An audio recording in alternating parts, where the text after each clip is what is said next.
Say, this is Tony Madsen. I'm out at the Rusty Coles Fieldhouse on a Wednesday night after the Handley playoff game, and I'm with our Billy Lankford Memorial Player of the Game for the third time this season, Noah Moss. Good to see you, Noah. It's good to see you, too. Congratulations. That was just an awesome game. I'm going to you. repeat that. 6 touchdowns on the night, 5 rushing and 1 receiving, correct? Yes, sir. That's correct. That is just an awesome game. You just kept getting fed the ball. How did the game feel for you?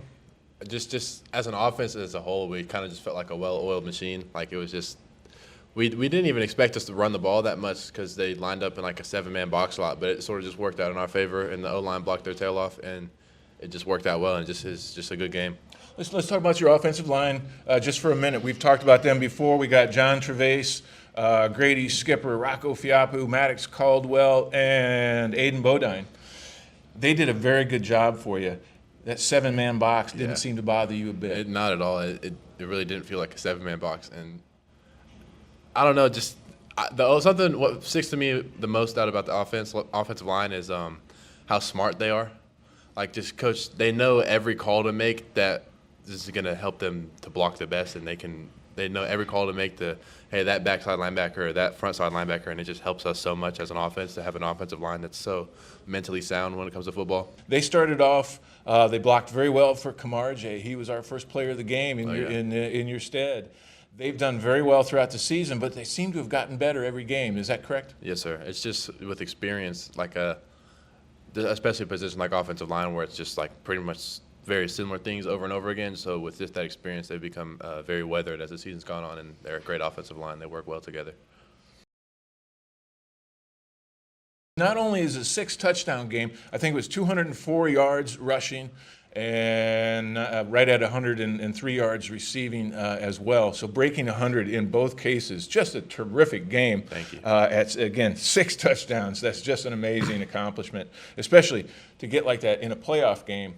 The timing couldn't have been better. It was great timing. Well, let's break down your season a little bit. We talked about missing 2 games, but that really doesn't seem to matter. We got 1,795 total yards out of that would be 9 games. Yes, sir. That is just a terrific total. 1,340 rushing, 455 receiving, a total of 154 points. That's 25 touchdowns through 9 games. That's going to give you 2.5 touchdowns per game. 22 rushing, 2 receiving. Just a terrific season. Can you talk just a little bit about this is your junior year, correct? Coming in from the sophomore year. I don't know, it just fell together for you very well. How does everything feel for you, just from the overall standpoint of the season coming together? We're 9-1, we're 10-1. You put together a season like that. Just tell me how you feel. I will say I'm proud of myself. I put a lot of work in the offseason. I feel like I've grown a lot since last year, but it's just all of that's because of a great team we have and great coaching, and it just puts me in the right positions. So I'm just lucky to be in those positions. About your off-season workouts, besides we've talked about the 7-on-7 quite a bit throughout the season, and you winning the player of the game twice already. We've hit on that a couple of times. Besides the 7-on-7, what did you do in the off-season to prepare? So there's a coach that me and Brody Jones go to. His name is Rich Myers. He has a facility, and it's called Faster Athlete. And we would go there after our summer workouts, and he teaches us really good technique for running and stuff, and just we do lots of weightlifting stuff that's based around explosive speed and stuff like that. And so me and Brody would usually go there every day after practice during the summer. And I'd say that helped a lot with just being able to hold top end speed, and just because speed's a really big part of football, especially playing any sort of skill position, and that just helped both of us a lot, I'd say. Let me ask you this from a standpoint. I was always taught, in order to run faster, you need to run as fast as you can, as often as you can. Is that still true, or did he teach you some techniques better than that? I'd say that's definitely true. I remember doing track my freshman year. That helps a lot because you just build the muscles that you need to keep running fast. But when we went to Rich, we didn't do much sprinting. It was more just technique and certain weight lifts that would help build those muscles you need to explode and accelerate. As far as maintaining that top speed, like you mentioned, can you clarify that just a little bit for me? It's just being able to run your fastest for longer without getting fatigued. and that's a big part of it because Is there breathing techniques to that, or? in some case, but as the season goes on, you get in shape. But it's mostly just like being able to run fast. Like some people can be really fast, but then they get tired, like their muscles get tired, and then they slow down. And it's just important to be able to keep your top speed as long as you can. Do you feel good? There's a couple of runs. I want to say your longest run was 59 yards against Handley. It might have even been longer than that. When you hit that 50-yard mark, do you start to slow down, or do you feel good? Do you feel that really helped you in the offseason? Yeah, I think it did. I didn't start to slow down. A lot of my teammates say that I got hucked down, but I was looking at the second guy. But I didn't think the first guy was going to catch me. But yeah, I think I've gotten pretty good. And maybe after like 80 yards, you start to like get tired, or even 60 yards, you get tired. But You mentioned you went out for track as a freshman, and that was in Colorado. yes, sir. Is that something you thought about doing here as well?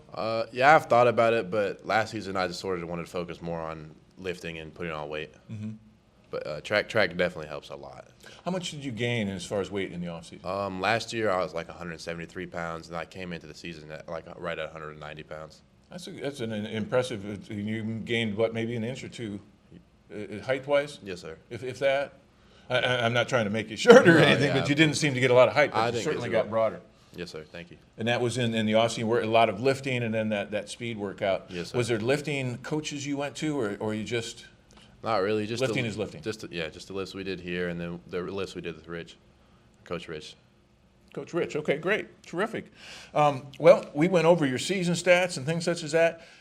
We've talked about your father throughout the season. We've talked about a lot of different things, but I haven't touched on your mom, and she does some special things down here in Lower Alabama. Can you just expand on, tell me her name and tell me a little about what she does? Her name's Christine Jurgen, and she's just a big voice in the pro-life movement. She does lots of like baby registries for moms that like maybe like a single mom that can't afford to have the baby, and so she'll like put together baby registries to get the money. And she actually wrote an article for the Daily Wire. Like Daily Wire, okay. I think it got published a few days ago or something. But she does lots of stuff just with the pro-life movement. She usually goes to the March for Life and will speak at like smaller things at the March for Life. And she's a really awesome person. Is there a web page or a Facebook page that we might be able to look her up on? Her Instagram is just Christine Jurgen, Okay. capital C, capital Y, and then it's just a picture of my mom on the front. Okay. Well, great. I've heard some terrific things about her, and She's we awesome. certainly need more voices along that line. Of course, in of the pro-life course. movement. Yes, sir. Well, that was Noah Moss, our 3-time Billy Lankford Memorial Player of the Game. Just an extraordinary young man, had an extraordinary season here at St. Michael. We're looking for at least one more terrific game from him. Good luck, Noah, and Thank you, safe Coach. play. Thank you. Thank you.